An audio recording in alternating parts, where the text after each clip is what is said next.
Hello and welcome into another episode of Locked On Wolves. Today, on the first post-free agency show, I break down all three Timberwolves signings from Friday. And in the context of the overall free agency period, we'll call this back to the Nas re-signing from last week, why the Timberwolves are better today than they were 1 week ago. We'll break it all down on the show. Welcome in. You are Locked On Wolves. You are Locked On Timberwolves, your daily Minnesota Timberwolves podcast. Part of the Locked On Podcast Network. Your team every day.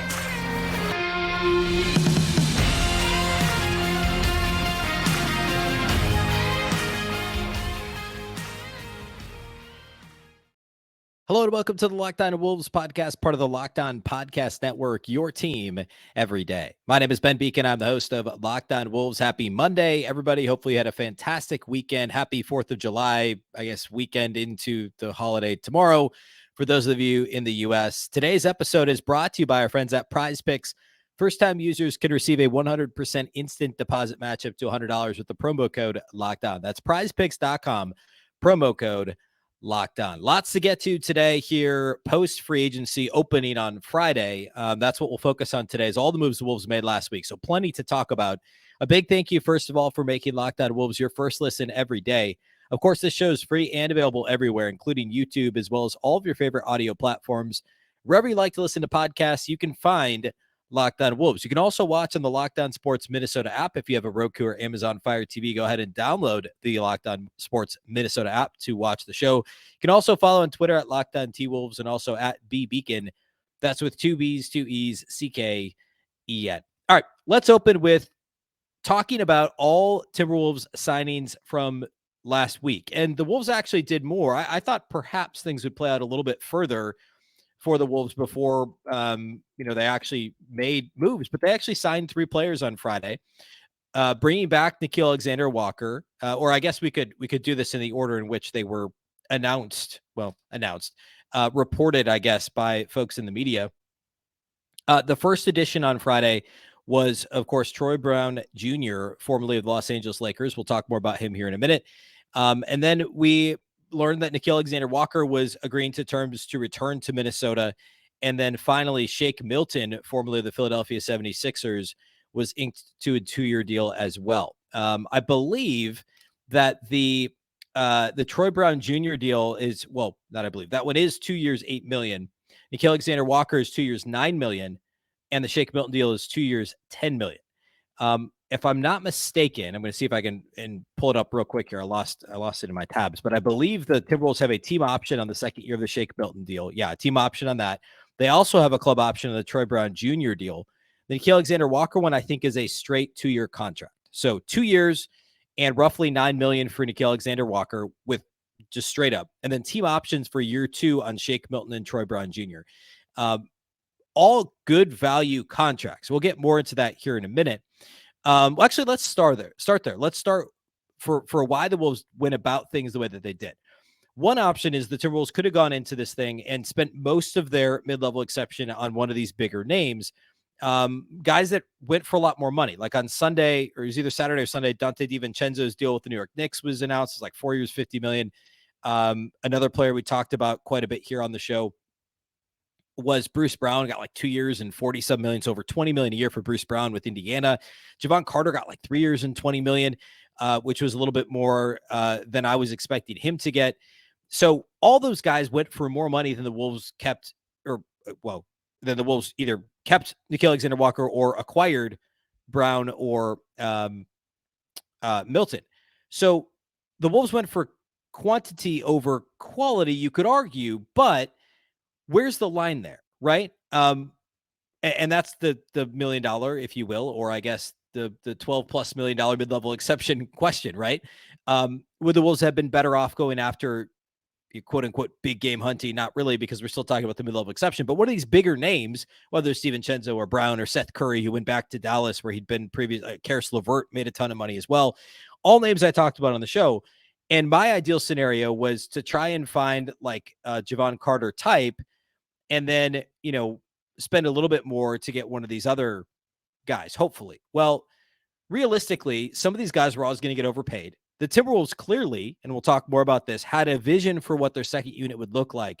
And it didn't necessarily include a traditional backup point guard. The first move the Wolves actually made on Friday was deciding to retain Jordan McLaughlin, which when I recorded Friday's show, we didn't know at the time whether or not McLaughlin's contract would be guaranteed.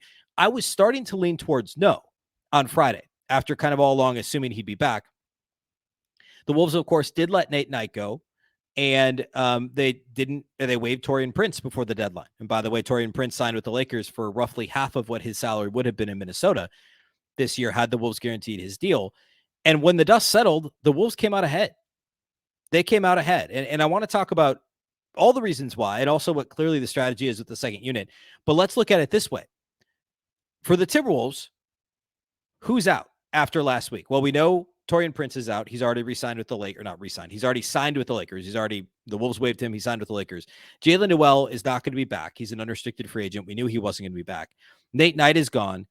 And then the only other kind of roster spot that's still in question, or player, I guess, that is still out there that theoretically could maybe still come back would be Austin Rivers.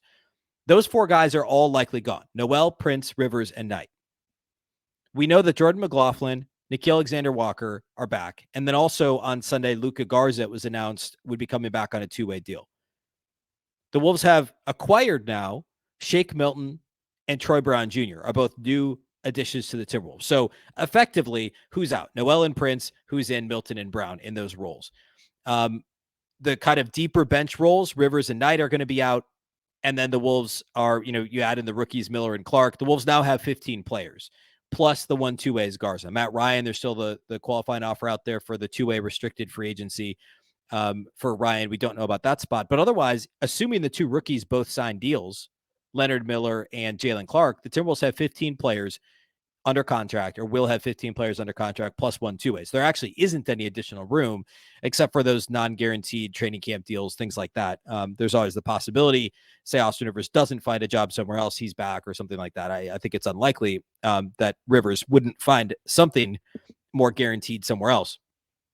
But all that to say, the Wolves roster is better today than it was last week. And the Timberwolves have a very clear plan for how they want that second unit to operate.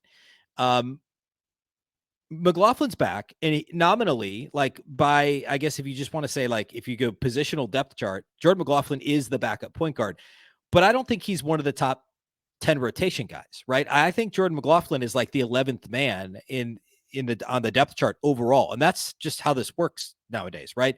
Like, you don't go into the NBA season with, here's our starting five and here's our two deeps, like you would at, like, say, the NFL. Here's our backups at each position, and those are our 10 guys. That's not exactly how this is going to work for Minnesota. They're going to have a rotating cast of wings that can all operate that second unit, initiate offense. And we're going to see Anthony Edwards have his minutes staggered. Ant is very likely going to operate a lot with the second unit like we saw for stretches this year. And later this week, I want to get deeper into some lineup data on, like, Ant playing with bench players, who some of Ant's best combinations were. And then also Kyle Anderson, because he started a lot of last year simply by virtue of the Karl-Anthony Towns injury. But Kyle Anderson is going to be effectively the Timberwolves' sixth man this year. What types of players does he play best with last year, and potentially even looking back further at his career in Memphis and San Antonio, and what the Wolves' second unit could look like? We got plenty of time to discuss that this offseason. I want to do that later this week. Today, I want to focus more on the actual additions, on Shake Milton and on Troy Brown Jr., the guys we're not familiar with, and the skills that left with Taurean Prince and also Jalen Noel, and how the Wolves have kind of backfilled the roles that they played the last couple of years with these new players, with Milton and Brown Jr., guys who Timberwolves fans may not be super familiar with. So that's what I want to do for the rest of the show. And then later this week, we'll get a little more into the details related to lineup data and kind of, look at it from that angle. So that's what we'll do the rest of today and the rest of this week. First, though, let's talk about our title sponsors from today's show. And that is, of course, our friends over at PrizePicks. If you're not familiar with PrizePicks, it's a ton of fun to play PrizePicks. It's daily fantasy, and you're not playing against, the so-called pros for DFS. You're just playing against the projections, and that's the best way to go about playing at DFS. It's really easy to play.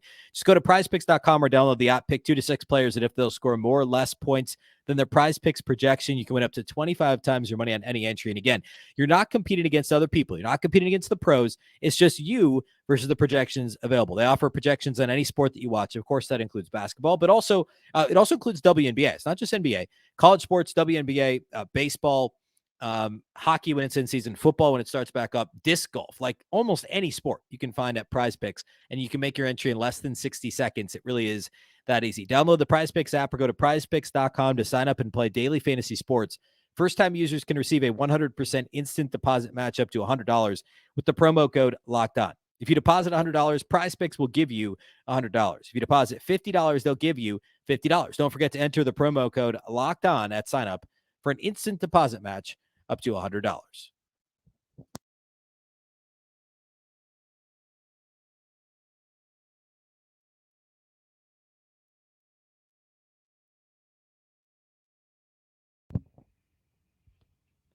A big thank you once again for making Locked On Wolves your first listen every day. A reminder, everydayers, throughout the week, we're going to be breaking down lineup data and suggesting what this rotation may look like. And then we'll get into some Summer League talk. I mean, we're like less than a week away, I think, from the start of Summer League for the Wolves. So we'll get into that, look at the roster. We haven't even had a chance to do that yet as we kind of move through July. And, things in theory will settle down a little after Summer League. But there's so much to talk about still. So make sure to tune in everydayers here the rest of the week. All right. Let's go, I guess, player by player and what they'll provide to the Timberwolves with both Shake Milton and Troy Brown Jr. I want to talk a little about Nickeil Alexander-Walker, but then again, in context of Taurean Prince and Jalen Noel no longer with the Timberwolves and how the Timberwolves are backfilling those roles. So I would argue that the Timberwolves, and allowing Taurean Prince to leave, you lost a versatile defender who in theory could guard 3s and 4s and some 2s and was at the very least a solid team defender, even if, and I've said this quite a bit on the show, I thought Taurean Prince's individual one-on-one defense took a pretty significant step back. I think I don't know if he's a step slower or what the deal was. I know there were some health challenges, there were some personal issues off the court that kept him away a couple of different times, but TP was a great teammate by all accounts, was a very nice player to have in the locker room, and was a really solid shooter the last couple of years. And glad he was on the team. Wish him nothing but the best. But the individual defense, I thought, struggled last year for Taurean Prince. And the Timberwolves improved their defense by adding Troy Brown Jr., who I believe is a better individual defender, and then also keeping Nickeil Alexander-Walker. Strictly from that skill perspective, Troy Brown Jr. brings some of the same stuff in terms of activity level, the kind of do stuff ability, right? He has a career steal rate of 1.7%. He can guard multiple positions. He's 6'6". He's maybe a little bit smaller than Taurean Prince, but a nice wingspan. Again, the activity level is what's so impressive to me there. And I think individually, as an individual defender, he's a little bit more like a Nickeil Alexander-Walker, where he's longer, he's a little bit more switchable. And honestly, he's also a better rebounder than Taurean Prince. And that matters. Like, I know that I talk about this for players at almost every position, and it sounds like but rebounding is so important for this team, right? The last couple of years, the Wolves have been a bottom 3 rebounding team. What they finished last year? They were 26th in defensive rebound rate. They were like 27th, I think, the year before. And they added Rudy Gobert in part to solve that. Well, Taurean Prince last year struggled on the glass. He was a 6.2% rebound rate. And I know that it sounds like, hey, does that really matter? What's the difference between 6 and 10%? Well, think about it this way. The only players Taurean Prince rebounded the ball better than last year were the point guards: Mike Conley, D'Angelo Russell, Jordan McLaughlin, and throw in Austin Rivers. Those are the only guys that Taurean Prince rebounded the ball better than last year, despite playing a lot of 3 and even a little bit of 4 at times for the Timberwolves. Last year, Troy Brown Jr., who's a little bit smaller than Taurean Prince, had an 8.9% rebound rate with the Lakers before his career is a 10.5% rebound rate. On the Timberwolves, that would have tied Kyle Anderson for effectively 4th on the team, behind Gobert, Nas, and Towns, and also behind, some of the bigs that didn't play a ton of minutes. That would have tied Kyle Anderson. His career rebound rate would have tied Kyle Anderson as the 4th best rebounder of the Timberwolves roster last year, as a 6'6", effectively a guard, right? Like, I mean, he's essentially, he really plays the 3, but he's just a guard/wing in Troy Brown Jr. He's going to help in the rebounding category. He's a better one-on-one defender right now than Taurean Prince is at this point in his career. I mean, Troy Brown's going to be 24 this year. Prince is going to be 28, 29, I think. So the edge defensively and on the glass goes to Troy Brown Jr. We could talk about shooting. And Troy Brown last year was 38% from 3. The year before, 35%. For his career, he's 35.4%. So last year is a career year for him shooting the ball. You take his first 3 years in the league, split between Washington and Chicago, Troy Brown Jr. was only 33.7%. from three. Last year, he was 38.1%. So that obviously pulls his career average up to 35%. What's the real Troy Brown? Like, is he now a 38% shooter? I don't know that the Wolves can count on him being an above league average 3-point shooter, but it's at least going in the right direction. And so he's a better rebounder and a better defender than Taurean Prince. And there's a shot at him being as good of a shooter. It's not likely, but that's exactly why the Timberwolves added Shake Milton. And we'll talk more about him here in a second too. But strictly talking about Troy Brown, he improves your defense, he improves your rebounding, he helps with your flexibility defensively, and he's a do stuff player. And I've talked till I'm red in the face on this show many times about how the Wolves lost that with Jared Vanderbilt. They lost it with Patrick Beverley. They lost a little bit of it with Taurean Prince. He at least plays with that edge, was a good locker room guy. By all accounts, Troy Brown Jr. is somewhere in that realm of a Bev Vando TP type player, right? Where he can do some of those do stuff things and also play with that energy and that toughness, that stick-to-itiveness that the Wolves so often lacked last season. And there's guys that provide it. Alexander-Walker is a good example of somebody. I'll never forget the first game that Nickeil Alexander-Walker played in a Timberwolves uniform. The first game he was active, he was a DNP-CD. The first game he played in, he hit the deck on one end. I can't remember which end of the floor it was. I think it was offensively. He missed a shot at the rim, fell down, got up, and we're so used to seeing these Wolves players not get back quickly. And Alexander-Walker beat his man back, was one of the first guys down the floor. He like popped up, just flew down the court. That type of energy, this again, stick-to-itiveness, and the desire is so important. And Troy Brown Jr. brings some of that stuff. He brings some of that. He can wreak havoc on the defensive end. The edge, again, that Vando, Bev, and Taurean Prince have had over the past couple of years. And Troy Brown kind of helps backfill some of that was missing. And frankly, a player that didn't have a lot of that in Jalen Noel is no longer on the roster. And filling that Jalen Noel role is more about the role itself than the production. Jalen Noel was arguably the worst player to see the floor consistently for the Wolves last season. In fact, this is a sobering kind of reality here.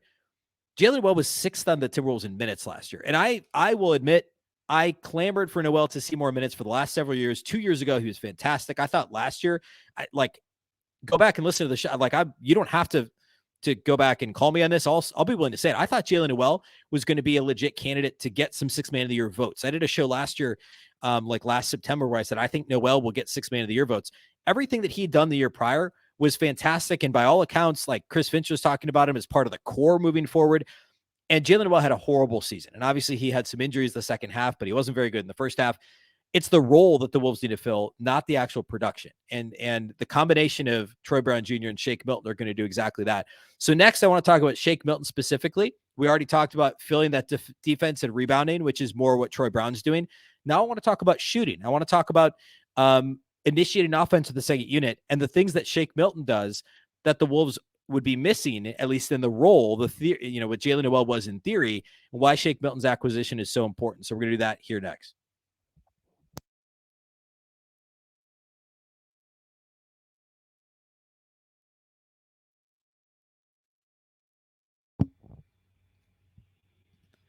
Coming into last season, the Timberwolves, Jalen Noel, year before last, in 21-22, had shot 39.4% from three.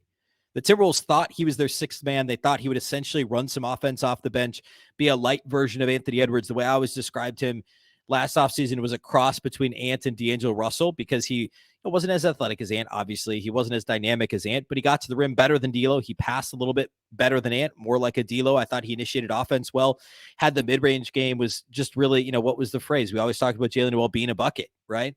He struggled last season. But the Wolves still need that scorer off the bench who can knock down open shots and can also initiate some offense when Ant's off the floor, can be a little more dynamic than, say, a Jordan McLaughlin could be a backup point guard. And that's the idea behind the Jalen Noel role. Well, he wasn't able to fill that last season. He really struggled and did not have a good year. His shooting dropped more than 10 percentage points. He went from 39.4% from three to 28.9%. So what do the Wolves do? They bring in Shake Milton to fill that role. Shake went the opposite direction. He was only 32% the year prior. Last year, 37.8%. He went up 5.5 points outside the arc. Shake Milton is a better shooter for his career than Jalen Noel. He's 36.5%. Jaylen is only 32.2%. Yes, Taurean Prince was a better shooter last year than both Shake Milton and Troy Brown Jr. But the point here is Troy Brown is a better rebounder and defender than Taurean Prince. Shake Milton is a better shooter than Jalen Noel. Between Troy Brown and Shake Milton, the Wolves are backfilling some of the shooting that was missing too. Look at it this way. Taurean Prince last year, catch and shoot, 40.9% on three-point attempts, catch and shoot. Taurean Prince, 40.9%. Last year, Shake Milton, 40% flat. Troy Brown Jr., 39% flat. So yeah, you lose a guy that shot 41% catch and shoot threes. You bring in a 40% in Shake and a 39% in Brown, both better than Jalen Noel and nearly as good as Taurean Prince. Brown's a better defender than Taurean Prince. He's a better rebounder than Taurean Prince. Shake Milton's not a very good defender. I think he's better than Jalen Noel. It's not hard, right? Jalen Noel is one of the league's worst perimeter defenders, point of attack defenders the last couple of years. And that was the biggest issue with him 2 years ago, is he was so good on offense, but miserable defensively. We did not see the defense improve really in any way last season. So anything Shake Milton can give you beyond what Jalen Noel did is a plus. Plus, he doesn't even need to guard the point of attack because you have Troy Brown Jr., you have Nickeil Alexander-Walker, who we haven't talked much about today. You look at that second unit, you have Milton, you have Nickeil Alexander-Walker, you've got Troy Brown Jr., you have Kyle Anderson, and you have Naz Reid. That's your second unit, effectively, right? Those are your top 10 guys. Anderson, Alexander-Walker, and Brown are all positive defenders. They're all, at the very least, net positive defenders. Even if Milton's a slight net negative, he's not as bad as Jalen Noel was. And again, he's not as bad as Taurean Prince was last year either. I mean, you could make that argument, I guess. But Alexander-Walker and Brown are both better defenders than Prince. So if I could sum this up in like essentially just a couple of sentences, I would say the Timberwolves are clearly better. They improved their shoot, or they at the very least kept their shooting flat, right? By sending out a poor shooter in Nowell and a good shooter in Prince and replacing them with two solid shooters in Brown and Milton. They improved their defense. Brown is a better defender than Taurean Prince. Shake Milton is better than Jalen Noel. They improved their rebounding. Troy Brown Jr. is the best rebounder of any of these players we've just talked about. And they've retained Nickeil Alexander-Walker, who's a plus defender and at least can initiate some offense. So what's the plan at backup point guard? You know, that was if you asked what the biggest need for the Wolves in the offseason, I think at least most lazy blogs or articles would just be like, oh, backup point guard because you need to upgrade Jordan McLaughlin. Sure. But that's not how the Wolves want to play, right? They want that second unit to have some fluidity, right? Some almost a rotating cast of characters that can initiate offense. And then you can drop Anthony Edwards in at any moment and he can run your second unit. Really, you're talking 2 to 4 minutes in each half that you need one of these guys to run offense. So you have Kyle Anderson. Shake Milton ran some offense quite a bit the last, 5 years in Philadelphia. Shake Milton's he's essentially a combo guard. Like he can run offense. And Nickeil Alexander-Walker can do it a little bit too. We saw him do that in stretches last year, and McLaughlin was hurt again and struggling at the end of the year. So you've got 3 guys that can run the second unit as kind of nominal point guards, or really, guys that normally play off the ball that then are operating offense. That's versatility. And like I said at the top of the show, I think Jordan McLaughlin now is your 11th man. And then you've still got, and we'll talk a lot more about these guys later in the offseason, Josh Minott, who I think is going to force his way into the rotation. Now, he's now the 11th or 12th guy, depending on what you think about Jordan McLaughlin, depending on matchups. You still got Wendell Moore Jr., who's not quite ready to be a routine contributor in the rotation. And then you've got rookies too, right? Like Jalen Clark's obviously hurt. He's not going to play at the very least until next calendar year. But you have Leonard Miller too, who may start in the G League, but ended up dominating the G League at the end of the year last year. So there's now real depth to this team.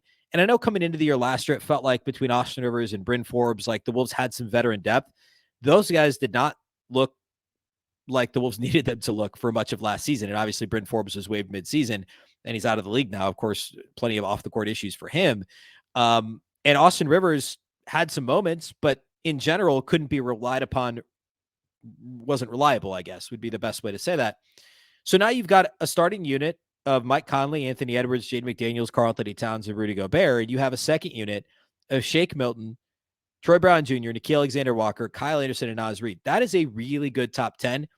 Your insurance at backup point guard, if somebody is injured or if somebody gets into foul trouble, that's Jordan McLaughlin. He's a pretty good, effectively third point guard to have.